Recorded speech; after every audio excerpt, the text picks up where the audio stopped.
नमस्कार, खबर प्रधान देख रहे हैं आप और मैं हूं आपके साथ संगीता श्रीवास्तव। देखिए, मध्य प्रदेश के इतिहास को अगर देखा जाए तो यहां हमेशा से दो दलों की राजनीति ही देखने को मिली है, बीजेपी और कांग्रेस। लंबे समय तक पहले कांग्रेस ने राज किया।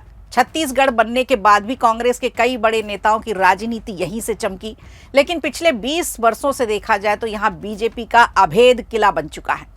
बावजूद इसके अभी भी सत्ता के इर्द गिर्द दो ही पार्टियां हैं, बीजेपी और कांग्रेस।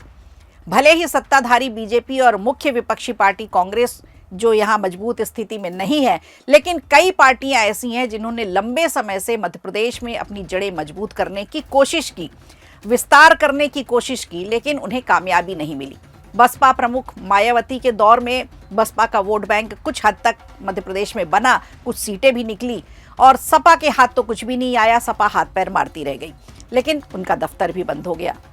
अब इसके अलावा आम आदमी पार्टी की बात करें तो आम आदमी पार्टी ने भी बड़े जोर शोर से मध्य प्रदेश में बढ़िया शुरुआत की थी, लेकिन वो भी सफल नहीं हो पाई। उसके कार्यकर्ता कुछ बीजेपी में चले गए, कुछ कांग्रेस में शिफ्ट हो गए, यहाँ तक कि बीजेपी के प्रवक्ता तक बन गए।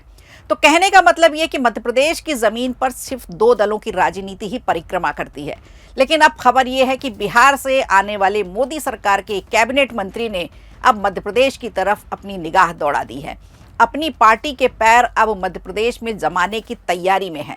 केंद्रीय खाद्य प्रसंस्करण उद्योग मंत्री चिराग पासवान की पार्टी लोक जनशक्ति पार्टी रामविलास ने बिहार विधानसभा चुनाव में शानदार प्रदर्शन किया और बिहार विधानसभा चुनाव में वो चौथी सबसे बड़ी पार्टी बनकर उभरे हैं और इसी वजह से अब उनके हौसले भी बुलंद है।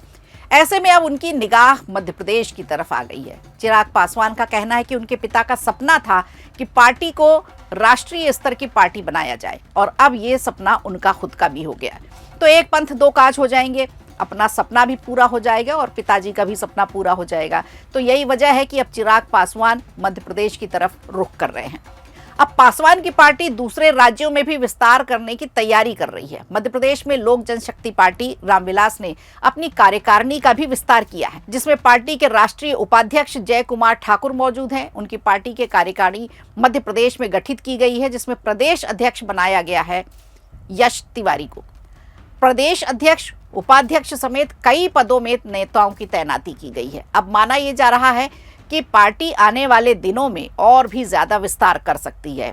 इस दौरान यश तिवारी को युवा लोक जनशक्ति पार्टी का अध्यक्ष नियुक्त कर दिया गया है, जबकि अकबर बुखारी को प्रदेश उपाध्यक्ष बनाया गया है और विजय तिवारी के साथ निशिता सिंह महिला चेहरा को भी लाया गया है, उन्हें प्रदेश सचिव बनाया गया है। उन्होंने कहा है कि संगठन केवल राजनीतिक मंच नहीं बल्कि प्रदेश की आवाज बनाने की तैयारी है। तो आने वाले विधानसभा चुनाव में चिराग पासवान की पार्टी आगामी विधानसभा चुनाव को देखते हुए मध्य प्रदेश में फोकस कर रही है। हालांकि वो पहले से ही एनडीए का हिस्सा है, लेकिन राज्यों के चुनाव में चिराग पासवान की पार्टी हमेशा से इंडिविजुअल ही लड़ाई लड़ती है। ऐसे में अब मध्य प्रदेश में उनकी पार्टी का विस्तार तेजी से किया जा रहा है। फिलहाल तो तैयारी चल रही है, बड़े पदों पर नियुक्ति हो चुकी है, पार्टी कार्यकर्ताओं की संख्या बढ़ानी है, जिलेवार उस पर काम किया जाएगा, लोगों को जोड़ा जाएगा। अभी तो देखिए शुरुआत है, लेकिन समय बताएगा कि पार्टी की तैयारी किस हद तक होती है और कितनी सफल हो पाती है। चिराग पासवान की लोकप्रियता देखिए देश भर में है, बिहार में भी है, तो क्या अब मध्य प्रदेश के युवाओं को उनकी लोकप्रियता लुभा पाएगी? नेशनल लेवल पर तो चिराग लोकप्रिय हैं, लेकिन मध्य प्रदेश में उनकी कितनी लोकप्रियता है ये आने वाले समय में पता चलेगा। ऐसे में उनकी पार्टी का एमपी में विस्तार होना फिलहाल राजनीतिक हलचल तो बढ़ा ही रहा है, लेकिन अब देखना होगा कि समाजवादी पार्टी, बसपा और आप से चिराग की पार्टी कितनी अलग है और कितना अलग संदेश दे पाती है। क्या उन्हें मध्य प्रदेश में जमीन मिल पाएगी, ये देखने वाली बात होगी। वीडियो अच्छा लगा हो तो लाइक कीजिए, शेयर कीजिए और कमेंट बॉक्स में हमें जरूर बताइए।